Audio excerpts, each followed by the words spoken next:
அதே காத்து வாசம் வேற, அதே மண்ணு வண்ணம் வேற, அதே மக்க வாழ்க்கை வேற, ஒண்ணு மட்டும் மாறவில்லை.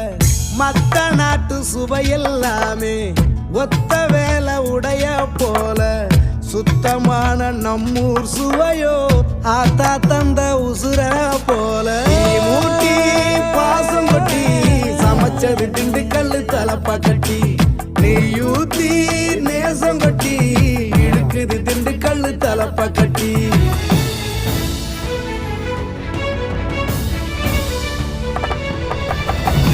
மூட்டி பாசம் கொட்டி சமைச்சது திண்டுக்கல் தலப்பா கட்டி, நெய்யூத்தி நேசம் கொட்டி படைச்சது திண்டுக்கல் தலப்பா கட்டி. படைச்சது திண்டுக்கல் தலப்பா கட்டி.